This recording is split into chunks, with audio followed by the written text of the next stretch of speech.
Legenda bunga kemuning dahulu kala. Ada seorang raja yang memiliki 10 orang puteri yang cantik-cantik. Sang raja dikenal sebagai raja yang bijaksana. Tetapi ia terlalu sibuk dengan kepemimpinannya. Karena itu ia tidak mampu untuk mendidik anak-anaknya. Istri sang raja sudah meninggal ketika melahirkan anaknya yang bungsu. Sehingga anak sang raja diasuh oleh inang pengasuh. Puteri-puteri raja menjadi manja dan nakal. Mereka hanya suka bermain di danau. Mereka tak mau belajar dan juga tak mau membantu ayah mereka. Pertengkaran sering terjadi di antara mereka. Kesepuluh puteri itu dinamai dengan nama-nama warna. Puteri sulung bernama Puteri Jambon. Adik-adiknya dinamai Puteri Jingga, Puteri Nila, Puteri Hijau, Puteri Kelabu, Puteri Oranye, Puteri Merah Merona dan Puteri Kuning. Baju yang mereka pun berwarna sama dengan nama mereka. Dengan begitu, sang raja yang sudah tua dapat mengenali mereka dari jauh. Meskipun kecantikan mereka hampir sama, si bungsu Puteri Kuning sedikit berbeda. Ia tak terlihat manja dan nakal. Sebaliknya ia selalu riang dan tersenyum ramah kepada siapapun. Ia lebih suka berpergian dengan inang pengasuh daripada dengan kakak-kakaknya. Pada suatu hari, raja hendak pergi jauh.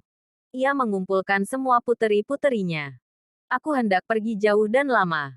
Oleh-oleh apakah yang kalian inginkan? Tanya raja. Aku ingin perhiasan yang mahal, kata Puteri Jambon. Aku mau kain sutra yang berkilau-kilau, kata Puteri Jingga. 9 anak raja meminta hadiah yang mahal-mahal pada ayahanda mereka. Tetapi lain halnya dengan Puteri Kuning. Ia berpikir sejenak, lalu memegang lengan ayahnya.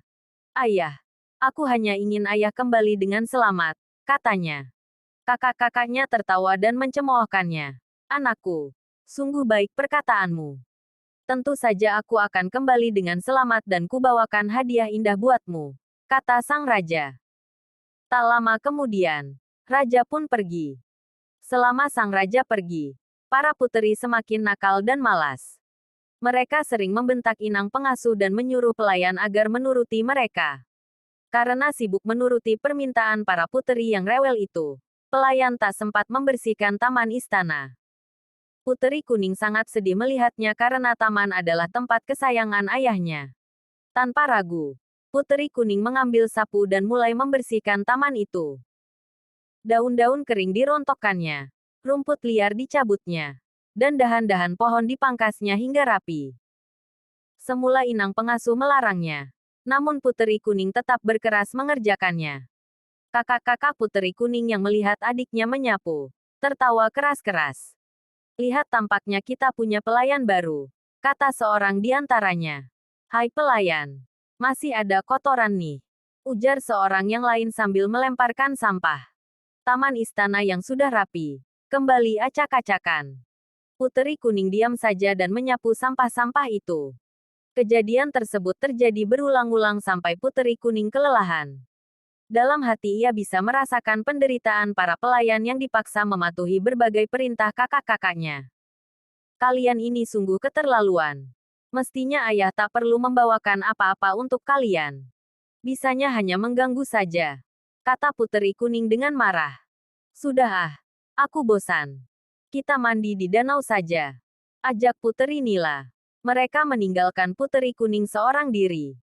Begitulah yang terjadi setiap hari, sampai ayah mereka pulang.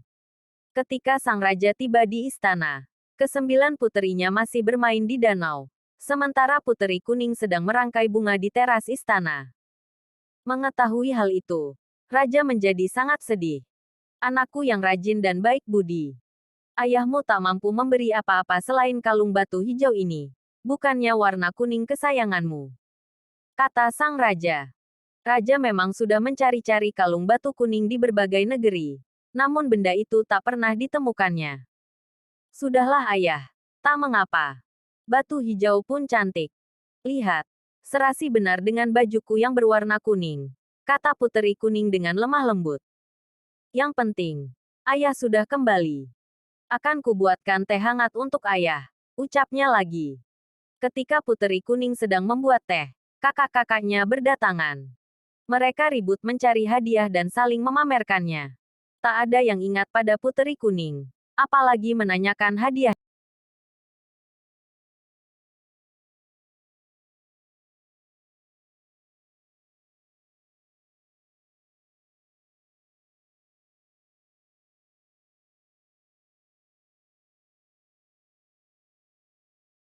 Tak ada yang ingat pada Puteri Kuning.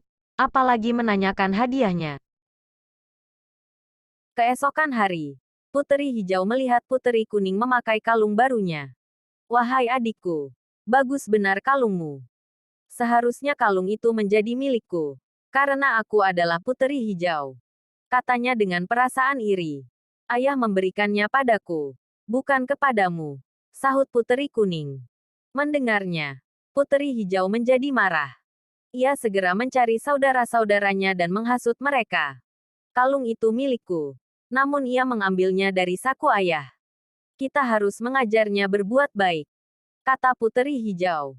Mereka lalu sepakat untuk merampas kalung itu.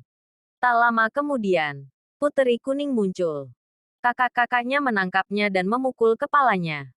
Tak disangka, pukulan tersebut menyebabkan Puteri Kuning meninggal.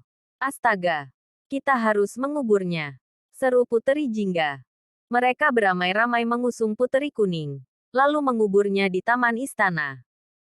Puteri Hijau ikut mengubur kalung batu hijau, karena ia tak menginginkannya lagi. Sewaktu Raja mencari Puteri Kuning, tak ada yang tahu kemana puteri itu pergi. Kakak-kakaknya pun diam seribu bahasa. Raja sangat marah. Hai para pengawal, cari dan temukanlah Puteri Kuning, teriaknya. Tentu saja tak ada yang bisa menemukannya. Berhari-hari, berminggu-minggu, berbulan-bulan, tak ada yang berhasil mencarinya. Raja sangat sedih. Aku ini ayah yang buruk, katanya. Biarlah anak-anakku kukirim ke tempat jauh untuk belajar dan mengasah budi pekerti. Maka ia pun mengirimkan puteri-puterinya untuk bersekolah di negeri yang jauh. Raja sendiri sering termenung-menung di taman istana, sedih memikirkan Puteri Kuning yang hilang tak berbekas. Suatu hari, tumbuhlah sebuah tanaman di atas kubur Puteri Kuning. Sang Raja heran melihatnya. Tanaman apakah ini? Batangnya bagaikan jubah puteri. Daunnya bulat berkilau bagai kalung batu hijau. Bunganya putih kekuningan dan sangat wangi. Tanaman ini mengingatkanku pada Puteri Kuning. Baiklah, ku beri nama ia Kemuning, kata Raja dengan senang. Sejak itulah bunga kemuning mendapatkan namanya. Bahkan, bunga-bunga kemuning bisa digunakan untuk mengharumkan rambut. Batangnya dipakai untuk membuat kota-kota yang indah, sedangkan kulit kayunya dibuat orang menjadi bedak. Setelah mati pun, Puteri Kuning masih memberikan kebaikan. Legenda ini didapat dari berbagai sumber,